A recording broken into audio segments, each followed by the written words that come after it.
আমাদের সংস্থাগুলো 40 মিটার নিচ থেকে নাকি বিএনপি জামাত ধরতে পারত এক সময়। মাটির নিচ থেকে নাকি তারা মাইক্রোস্কোপ দিয়ে জাতীয় শত্রু এবং পাকিস্তানের গোলামদেরকে নাকি তারা ঘরে বের করত। তাহলে আজকের সেই মাইক্রোস্কোপ গুলা কোথায়? আপনাদের বলার আসলে সময় নাই, শুধু ইতিহাস থেকে মনে করিয়ে দিতে চাই বাংলাদেশের ৭১-এর আজাদির লড়াইটা কিভাবে ভারত গ্রাস করেছিল এবং সেই নায়ক এবং খলনায়কগুলো কারা ছিল। আমরা সুস্পষ্টভাবে জানি যে আমাদের সীমান্তের ওপারে যারা আছে তারা কখনোই আমাদের বন্ধু না এবং বন্ধু ছিল না।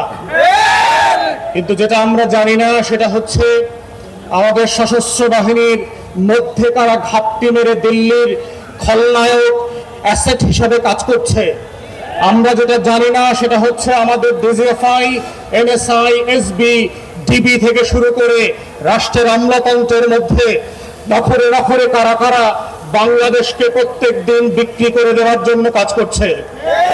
সোশ্যাল মিডিয়াতে আমরা শুক্রবার থেকে জানি যে কে কে এই শুটিং এর সাথে জড়িত। তারা মমিনশাহী থেকে সীমান্ত ক্রস করে ওই পারে চলে যাবে। গারো পাহাড়ের এক ফিলিপ নামে ছেলের কথা বললাম, কিন্তু আমাদেরকে সোশ্যাল মিডিয়াতে জানানো হলো এই শুটার নাকি সিলেটে যাবে। তারা জানিয়ে পুরো জাতির দৃষ্টি পরিবর্তন করেছে। আমাদের সংস্থাগুলো 40 মিটার নিচ থেকে নাকি বিএনপি জামাত ধরতে পারত এক সময়। মাটির নিচ থেকে নাকি তারা মাইক্রোস্কোপ দিয়ে জাতীয় শত্রু এবং পাকিস্তানের গোলামদেরকে নাকি তারা ঘরে বের করত। তাহলে আজকের সেই মাইক্রোস্কোপ গুলা কোথায়? আপনাদের 40 মিটার মাপার ফিতা কি নষ্ট হয়ে গেছে কিনা?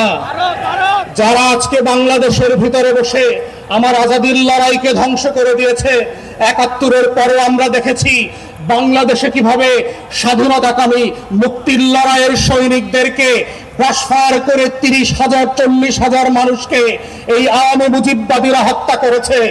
আমরা দেখেছি কাউন্টার কুর মধ্য দিয়ে আমাদের সশস্ত্র বাহিনীর ভিতরে শৃঙ্খলা বিনষ্টের যে নিরলস প্রচেষ্টা। আমরা সেই সময় দেখেছি কাদের সিদ্দিকের মতো এক গোলাম রাজাকার ভারতের, তার নেতৃত্বে কাদেরিয়া বাহিনী করে সীমান্তের প্রশিক্ষণ, টাকা এবং অস্ত্র দিয়ে আমার শত শত বিডিআর জওয়ানকে হত্যা করা হয়েছে। আমরা ৭৫ পরবর্তী বাস্তবতায় দেখেছি কিভাবে বাংলাদেশের রাজনৈতিক অনৈক্য তৈরি করা হয়েছে। এই প্রসেসের মধ্য দিয়ে পৃথিবীতে প্রত্যেকটা আজাদির লড়াইকে কিভাবে খেয়ে দেওয়া হয়। অথবা আজকে অভ্যুত্থানের পক্ষের শক্তি যারা ছিলেন, আপনারা যদি বোধ করে থাকেন 10টা 20টা 30টা 50টা আসনের জন্য ডানে বামে তাকাবেন, মনে রাখবেন বিএনপি জামাতের নেতাদের ফাঁসি কিন্তু আটকানো যায় নাই। আপনাদের বিভক্তি কিন্তু পুরো জাতিকে সর্বগ্রাসী ছোঁয়ার মধ্যে ফেলে দেবে এবং সেই ছবল থেকে কেউ বাঁচতে পারবেন না।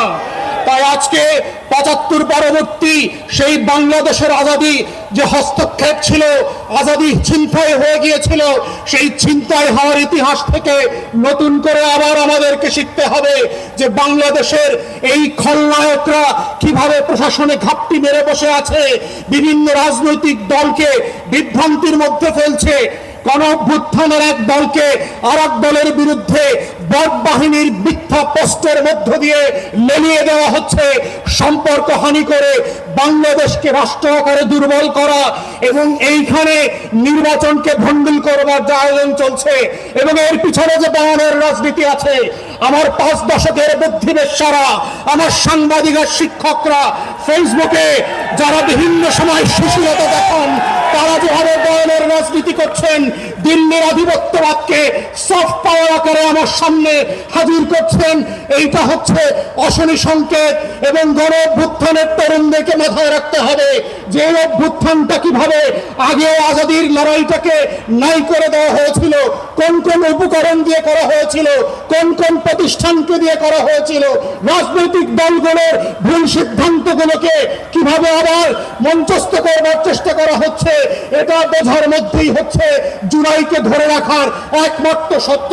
আজকের গণ অভ্যুত্থানের শক্তিগুলোকে মাথায় রাখতে হবে। শত্রু সাপেক্ষে আমার বয়ানের রাজনীতি যেমন মোকাবেলা করতে হবে, শত্রু সাপেক্ষে আজাদির লড়াইকে হেফাজত করতে হবে। এটাই হচ্ছে আজাদি ধরে রাখার একমাত্র বাহন, এর বাইরে আর কোনো লড়াই নাই।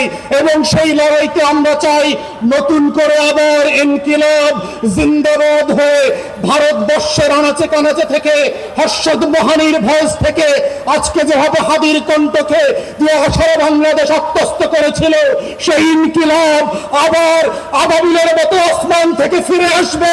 ইনকিলাব, ইনকিলাব।